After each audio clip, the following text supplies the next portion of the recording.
hingga totalnya dapat nanti Rp115.763.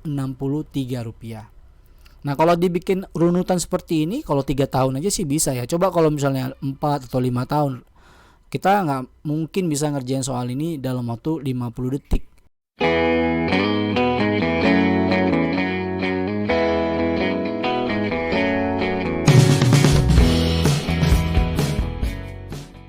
Jika teman-teman suka dengan video ini, bantu kami untuk membangun channel ini dengan cara like, share, comment, and subscribe. Dan jangan lupa aktifin juga tanda loncengnya, supaya teman-teman selalu mendapat notifikasi video terbaru dari channel ini. Assalamualaikum warahmatullahi wabarakatuh. Selamat datang di Bimbel Online Konstanta. Kali ini kita akan membahas materi tentang aritmatika sosial. Sebagaimana materi yang sudah dibagikan dan dikerjakan oleh teman-teman semuanya, kita ada 5 soal di sini. Dan soal pertama adalah seorang pedagang telur membeli 2 kuintal atau 200 kg telur ayam seharga Rp1.360.000. Dengan banyaknya telur impor yang beredar di pasaran, maka harga jual telur adalah Rp5.600 per kilogram. Pertanyaannya adalah, berapa rupiahkah kerugian pedagang tersebut apabila hanya terjual 3/4-nya saja dari seluruh telur yang dibelinya? Pilihan pertama adalah A. 180.000, B. 480.000, C. 840.000, D. 1.020.000, E. 1.180.000. Kira-kira bisa nggak ya 50 detik? Oke, kita coba lihat. Pertama adalah total harga jual.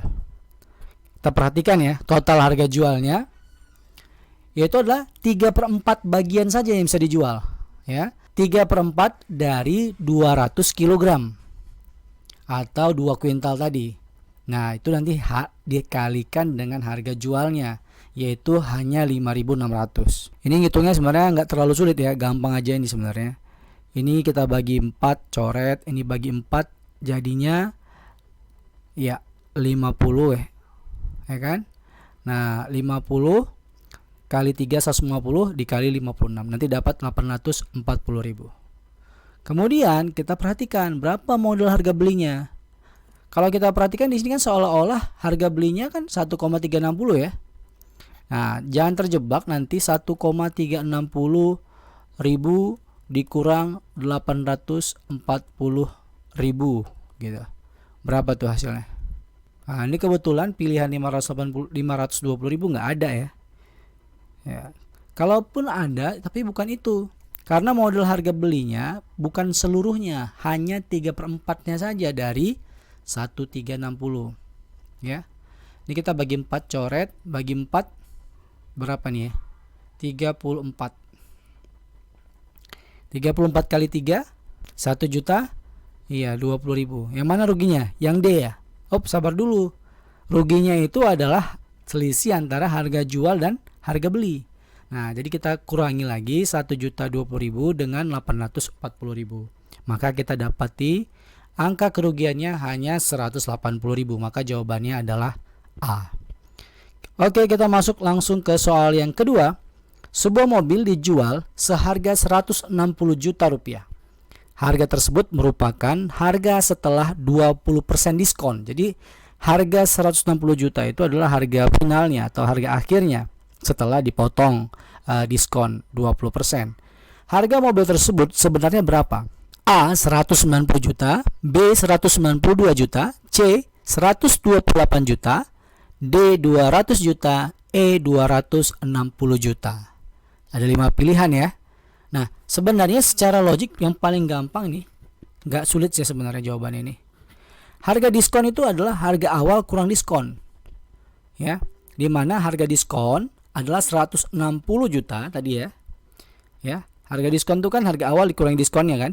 Nah, harga awalnya berapa dikurangi diskonnya 20% dari harga awal. Dengan logika seperti ini gampang sekali kita mengetahui harga awal. Tinggal kali silangnya aja. 160 juta per 80% sama dengan 200 juta. Dapat 50 detik. Kuncinya D, 200 juta. Mudah kan? Oke, kita langsung nih ya masuk ke soal yang ketiga. Pak Raden membeli rumah. Dia beli rumah nilainya 300 juta. Dalam penilaian pajak, Pak Raden dinilai ya. Rumah Pak Raden tadi dinilai 2/3 dari nilai pembeliannya. Ya, semacam nilai jual kena pajak gitu ya. Atau DPP-nya lah, dasar pengenaan pajaknya. Nah, pertanyaannya adalah jika besar pajak yang harus ditanggung adalah 12,5 rupiah untuk setiap 1.000 nilai rupiahnya, ya nilai rupiah rumahnya tadi, pertanyaannya adalah berapakah pajak yang harus dibayar? Nah, ini sederhana ya sebenarnya. Ya, tinggal kita kalikan saja. Pajak itu adalah tarif dikali dasar pengenaan pajaknya. Tarifnya berapa? Tarifnya katanya 12,5 rupiah per 1.000 rupiah, ya. Atau sebenarnya kita bisa bilang ini 12,5 per mil atau 1,25%. Tinggal dikali aja dengan 2/3 dari 300 juta. Maka dari sini kita dapat angkanya nih ya. Mudah sekali nih, secara aritmatik pun kita bisa coret 3, coret jadi 100 juta. Ya kan? Kemudian 1.000 dibagi 1.000 nantinya dikali dengan 12,5 kali 2 atau 25. Maka dapat angkanya 2,5 juta. Mudah ya? Maka kunci jawabannya adalah B. Oke, kita masuk ke soal nomor 4. Bagus, seorang pegawai Departemen Keuangan menabung Rp100.000 pada Mulia Bank dengan bunga majemuk 5%. Bunga majemuk ini bunga efektif yang bunga berbunga dia. Nanti saldo akhir dari tahun pertama jadi saldo awal tahun kedua. Nah, pertanyaannya adalah berapa rupiah uang Agus pada akhir tahun ketiga? Ya, dari sini ada pilihan dari A sampai E, 115.000, 115.432 rupiah, 115.523 rupiah, 115.763 rupiah, kemudian 115.255 rupiah. Oke ya, kita langsung aja kita kasih ilustrasi. Di sini saldo awalnya 100.000, ya kan? Bunganya 5%, gampang ya. Jadi 5.000. 5.000 dari mana? 5% dari 100.000. Nanti saldo akhirnya adalah penjumlahannya. Penjumlahan dari saldo awal tambah bunga. Nah, ini saldo akhir di tahun pertama. Nah, saldo akhir di tahun pertama nanti menjadi saldo awal di tahun kedua. Nah, dikali 5% lagi, tapi tidak dari 100.000, dikali dari 105.000. Nah, tinggal dijumlahin. Ini hasilnya. Hasilnya 110.250 rupiah. Dengan cara yang sama nanti dapat bunga tahun ketiga adalah 5.513 rupiah. Hingga totalnya dapat nanti 115.763 rupiah. Nah, kalau dibikin runutan seperti ini, kalau 3 tahun aja sih bisa ya. Coba kalau misalnya 4 atau 5 tahun, kita nggak mungkin bisa ngerjain soal ini dalam waktu 50 detik. Nah, caranya gimana? Saldo akhir tahun ketiga itu adalah 100.000 nanti dikali dengan 1 ditambah 5% pangkatkan 3. Udah gitu aja. Ya, kamu pangkatkan 3. Nah, pangkat 3 itu berapa? Berarti nanti dapat angkanya 1,15763 kali 100.000. Ya kan? Maka dapat 115.763 rupiah. Maka dapat jawabannya adalah D. Mudah ya?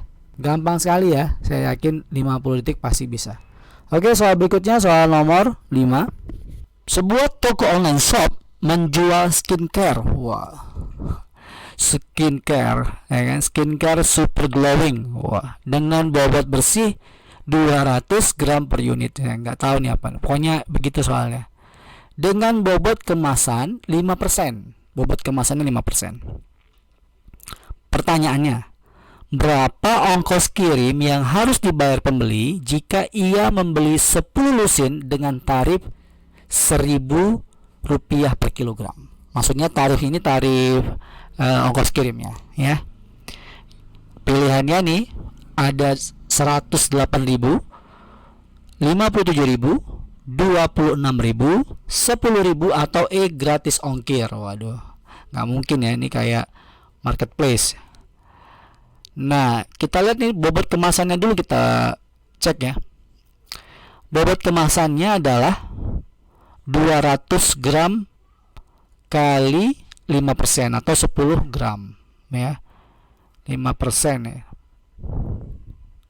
Jadi 200, dia bobot bersihnya 200, sementara ditambah kemasan 5% dari bobot bersihnya. Jadi setiap satu unit ada kemasan sebesar 10 gram.